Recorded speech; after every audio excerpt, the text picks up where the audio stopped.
internet, you'll definitely save some carbon there, for sure. Another thing I really want to ask you is, I've got these emails sitting in my inbox from the early 2000s. I haven't looked at them in years. Should I be deleting all these old emails as well? If you and all of your friends and everyone who collects and hoards all their email were to do that, then this could really have an impact on the requirements of future data centers.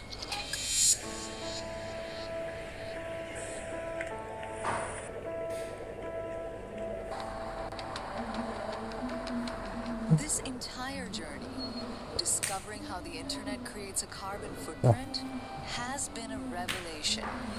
Our digital world is a double-edged sword. Even while doing this show, so much was possible over the internet. All my research online, all those interviews with tech giants and experts from around the world. I mean, the internet is absolutely great, but we can't be oblivious to its role in climate change. Be it harnessing the sea, wind, or sun, tech companies are doing their bit. And yes, more can and should be done. By them, by us, by me. So besides being more conscious in how I use the internet, I may have found the perfect way to redeem myself right here.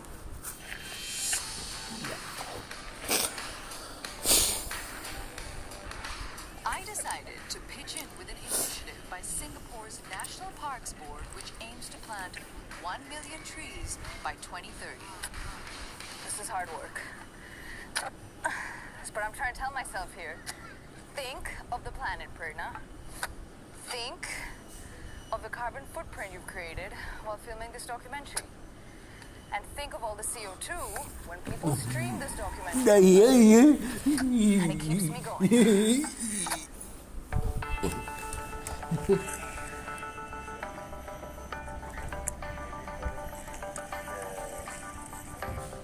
Two, 4, 6, 7. I've had a productive morning. Usually I'd be taking pictures of this and sending it on WhatsApp, posting it on Facebook and Instagram. But today I'm only going to choose one of those. Because from now on, it's all about greening the net. Oh, what a beautiful world.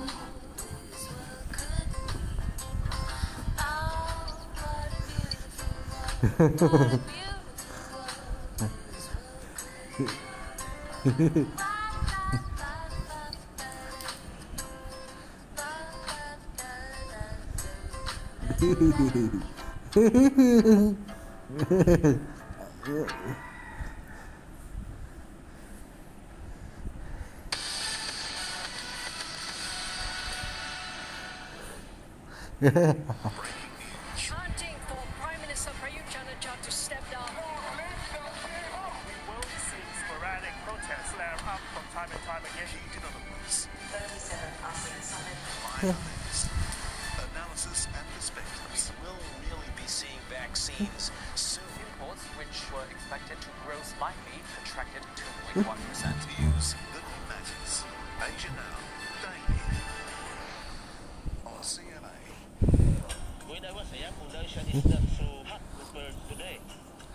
Offshore farming platforms allow us to grow seaweed in warmer oceans. Yun, pangarap ko na wala nang mabubutok sa Pilipinas. Next on Japan Hour.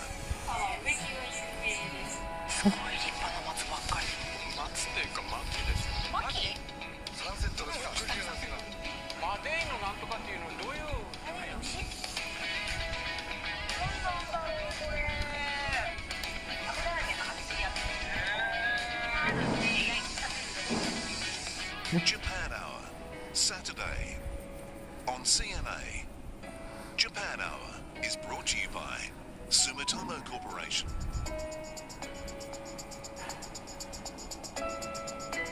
And SMBC.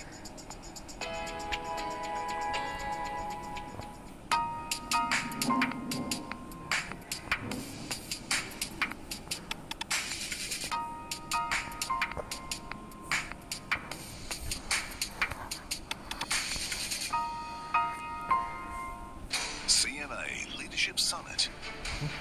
Presenting partner, Daikin. The human cost of the climate crisis will become even greater.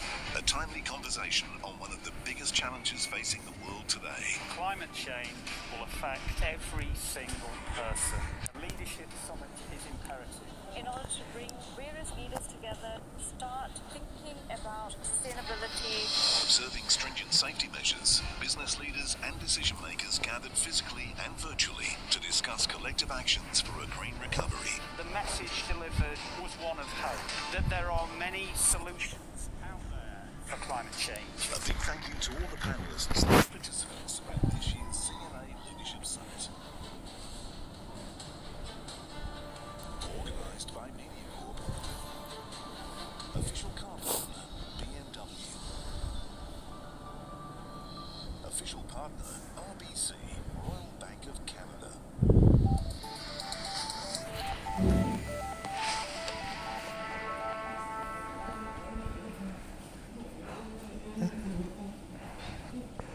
This is Asia Now.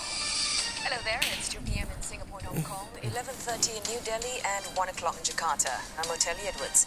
At this hour, Palestinian militant group Hamas fires rockets into Israel after Israeli airstrikes in Gaza. It's the heaviest clashes since 2014. The WHO says that the more contagious coronavirus variant first found in India can now be found in 44 countries. Plus, Malaysia back under lockdown, its third since the pandemic started.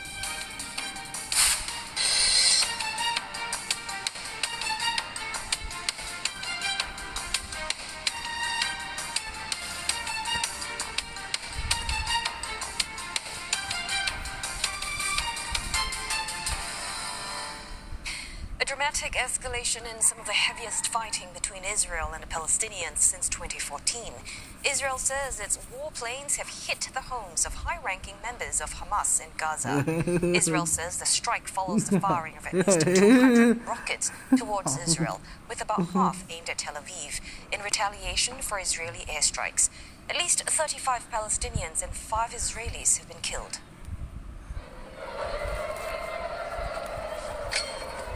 Sirens sounded in Tel Aviv as people scrambled for cover. The rockets fired from Gaza forced flights to be suspended briefly at Israel's main international airport. Israelis used their Iron Dome defense system to intercept the Hamas rockets, but not all were taken down. A woman was killed as a rocket hit a bus south of Tel Aviv. Nearly a dozen Israelis were hurt in several locations. Raphael Geller filed this report just as the rockets began to strike Tel Aviv. There have been rocket siren after rocket siren. As you can see, I'm standing in our bomb shelter in my apartment here in Tel Aviv. This is where a lot of people are in their room right now as we speak. As a recap, during the day the rockets were mainly fired at southern cities in Israel, but in the last hour, Palestinian groups have decided to increase that rocket fire and began firing rockets to the Tel Aviv metropolitan area around 8:55 local time.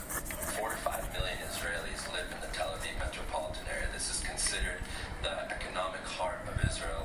All the major startups are located here, major businesses are located here, and the fact that 5 million Israelis have run to their bomb shelter, over 50% of the population have gone to their bomb shelter, surely means that we're really headed towards major escalation.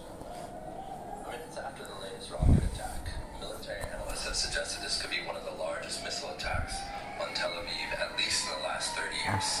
The Egyptian military intelligence, the UN, and several intermediaries are working very hard right now to de-escalate the situation in hopes that we can reach a ceasefire.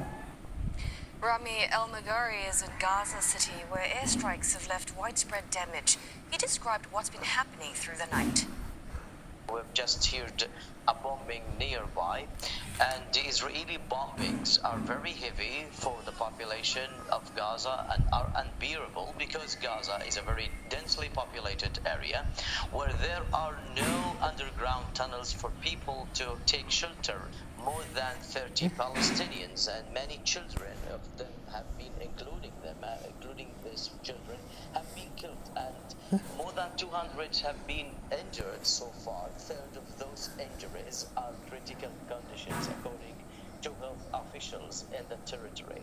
As a matter of fact, the people of Gaza, I mean, maybe you're hearing, while I'm talking to you, I'm just hearing a bombing nearby, another bombing nearby. You don't know where is the next target. No one can be safe in the territory because Israel's arsenal is much more bigger and greater than the rockets that majority of them are reported to have been homemade in the Gaza, which are being fired in Israel. Suppose or imagine that these